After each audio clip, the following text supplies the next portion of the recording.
ओम तत्सत।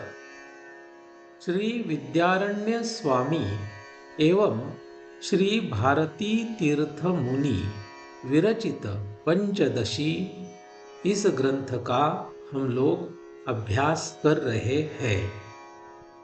आज पहले प्रकरण का 27 क्रमांक का श्लोक हम लोग देखेंगे। द्विधा विधाय चैकैकं चतुर्धा प्रथमं पुनः स्वस्वेतरद्वितीयांशैः योजनात् पंच पंचते। इस श्लोक की अवतरणिका। प्रत्येक महाभूत को पंच पंचात्मकत्व कैसे प्राप्त होता है यह बताते हैं। पदच्छेद और शब्दार्थ। द्विधा दो खंडों में, विधाय करके, च और एक एकम एक एक को, चतुर्धा चार भाग में, प्रथमम पहले को, पुनः फिर, स्व स्व इतर द्वितीया अंशैः स्व और स्वभिन्न दूसरे अंशों के साथ, योजनात् एकत्रित करने से, पंच पांच, ते वे। अन्वय। एकैकं द्विधा च पुनः प्रथमं चतुर्धा विधाय स्वस्वेतरद्वितीयांशैः योजनात् ते पंच पंच। अन्वयार्थ। एक एक को दो खंडों में और फिर पहले को चार भाग में करके स्व और स्वभिन्न दूसरे अंशों के साथ एकत्रित करने से, वे पांच पांच। सरलार्थ।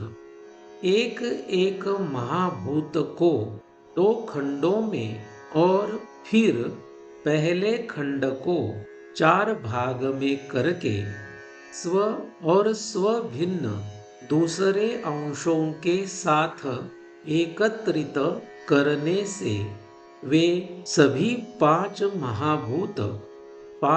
महाभूतों से युक्त होते हैं। तो यह जो 27 क्रमांक का श्लोक है, इसको और अच्छे से समझने के लिए एक डायग्राम देखते हैं। हमें इस श्लोक से यह पता चला है कि एक एक महाभूत को दो खंडों में और फिर पहले खंड को चार भाग में करके स्व और स्वभिन्न दूसरे अंशों के साथ एकत्रित करने से वे सभी पांच महाभूतों से युक्त होते हैं। इसी को पंचीकरण ऐसा कहा जाता है, माने कि पांच महाभूतों का मिश्रण। यह मिश्रण कैसे होगा? पहले देखते हैं पंचीकृत पृथ्वी। इस पंचीकृत पृथ्वी में एक खंड पृथ्वी का है और बाकी जो चार खंड है वह चार महाभूतों के हैं। एक भाग जल, एक भाग तेज, एक भाग वायु और चौथा भाग आकाश। इस तरीके से यह पंचीकृत पृथ्वी। पंचीकृत जल, इसमें एक भाग जल का है। जल को दो भागों में खंडित किया है। आधा भाग जल का है और बाकी के चार भागों में पृथ्वी, तेज, वायु और आकाश, ये 4 महाभूत है। पंजीकृत तेज में आधा भाग तेज है और बाकी के आधे भाग में 4 महाभूत दिखाई देते हैं, पृथ्वी, जल, वायु और आकाश। पंजीकृत वायु में 2 भाग करके आधे भाग में वायु और बचे हुए आधे भाग में 4 महाभूत पृथ्वी, जल, तेज और आकाश है। पंचीकृत आकाश में आधा भाग आकाश का है, बचे हुए आधे भाग में बाकी के 4 महाभूत पृथ्वी, जल, तेज और वायु है। तो इस तरीके से यह 5 महाभूतों का मिश्रण हुआ है। तो ये सभी पंचीकृत महाभूत यहाँ पर कैसे उनका मिश्रण हुआ है यह दिखाया है। कोई भी महाभूत उसके 2 भाग हो गए। आधा भाग जो है माने कि 50% उस महाभूत का होगा और बाकी का जो आधा भाग है उसमें बचे हुए 4 महाभूत 12.5% ऐसे होगी।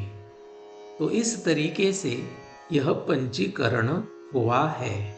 हम लोग जो महाभूत ज्ञानेंद्रियों से और कर्मेंद्रियों से जानते हैं वह पंचीकृत महाभूत है। वे अपंचीकृत महाभूत नहीं है।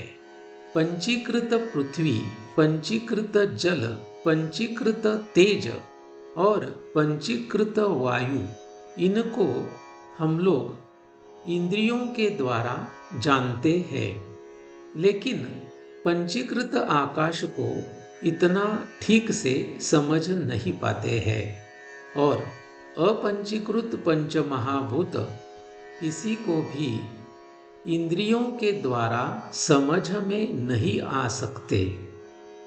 तो यहाँ पर हम लोगों ने इस 27 क्रमांक के श्लोक में पंच महाभूतों का पंचीकरण समझने की कोशिश की। तो आज के लिए बस इतना ही। ओम तत्सत।